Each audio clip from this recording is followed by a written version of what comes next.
Oke, balik lagi di channel saya. Assalamualaikum warahmatullahi wabarakatuh. Kali ini saya mau review atau kita uji coba uji kapasitas baterai FST ya, FST. Mungkin brand ini tidak seterkenal brand-brand yang di pasaran ya, tapi ini bukan brand baru juga, ini brand lama juga. Tetapi saya ingin review. Saya mau disclaimer dulu bahwa baterai ini adalah kondisinya bekas ya. Ini kondisinya cabutan, tapi kondisinya masih bagus. Oke, jadi ini cabutan dari motor skuter ya, skuter elektrik. Nah, jadi ini tipenya adalah high drain. Oke, ini saya tunjukkan di layar ya, spesifikasinya. Oke, ini dia. Kita fokus di pertama kapasitas, dia tertulis 2500 mAh ya, 2500 mAh, dan ini cukup besar, satu baterainya 2500 mAh. Tentunya ini bukan abal-abal ya, banyak yang tertera berapa, aslinya berapa, tapi ini nanti kita uji apakah benar kapasitasnya segini ya. Kemudian yang kedua kita lihat ratingnya. Nah, ini menentukan arus yang mengalirnya nanti ya. Kita lihat di spesifikasi untuk rating charge-nya itu ada di 1C ya, itu di 1C. Kemudian di rating discharge-nya itu ada di 3C. Artinya 3C ini adalah ratingnya ya. Jadi C di sana adalah satuan kecepatan arus untuk pengosongan dan pengisiannya. Semakin besar nilai C-nya berarti semakin besar arus yang melewatnya. Nah, untuk 3C di sini termasuk tipenya high drain ya. High drain itu adalah bisa melewatkan arus yang besar. Tentunya baterai ini bisa digunakan untuk bor cordless ataupun blender ya, blender portable. Nah, baterainya mungkin bisa dipakai untuk ini. Kemudian motor-motor elektrikal atau misalkan mau rakit motor listrik juga bisa ya pakai baterai seperti ini.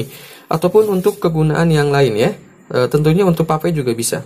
Oke, nah ini sudah dituliskan, artinya sudah diuji, nilainya ternyata lebih besar ya. Nanti kita buktikan, ini mungkin hanya sebatas tulisan, tapi kita lihat nanti di alatnya.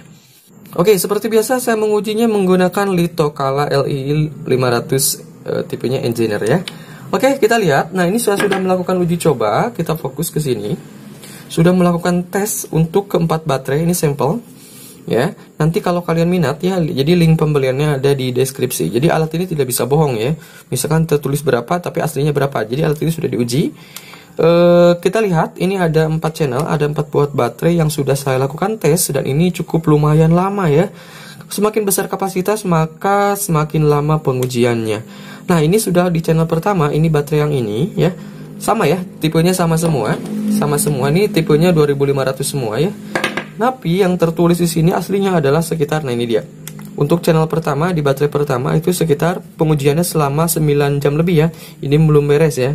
Tapi pengujian kapasitas sudah beres, tetapi ini masih proses charging, pengisian. Untuk ya baterai yang pertama tertulis 2524 mAh ya.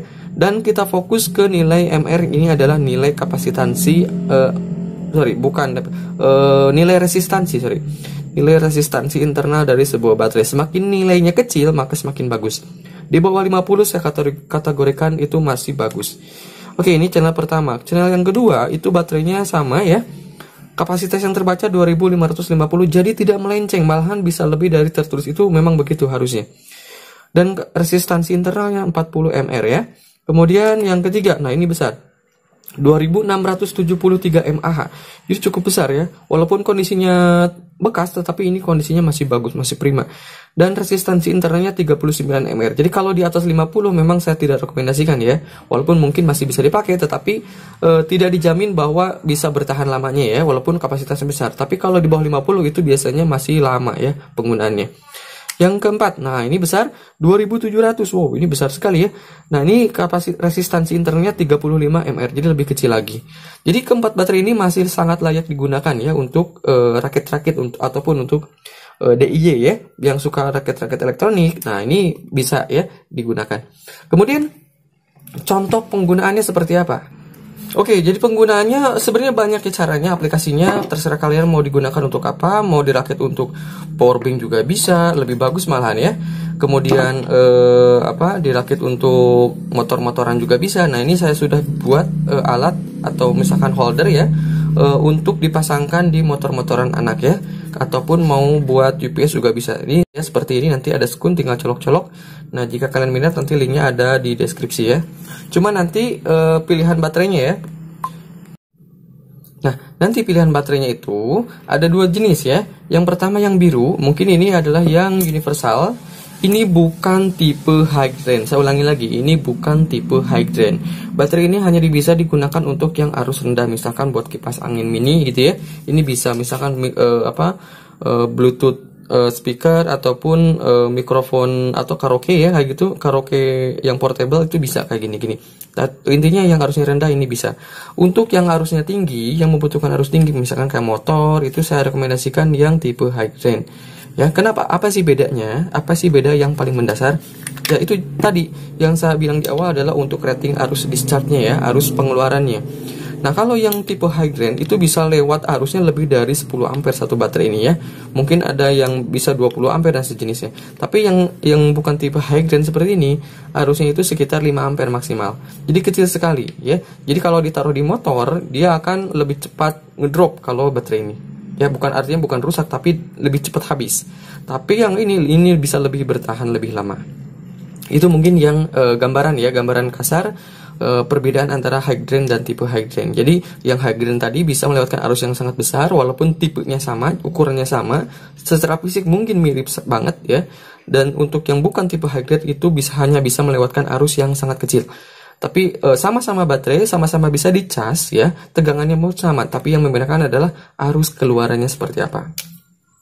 Oke, jadi kesimpulannya adalah baterai ini masih sangat layak dipakai. Jika minat kalian, linknya saya taruh di deskripsi. Kemudian kapasitasnya memang masih di atas angka yang tertulis di tulisannya ya, seperti ini. Oke, thank you sudah menonton sampai beres. Jangan lupa di subscribe dan berikan komentar kalian jika ada yang pengen ditanyakan ataupun ada saran. Oke, thank you. Assalamualaikum warahmatullahi wabarakatuh.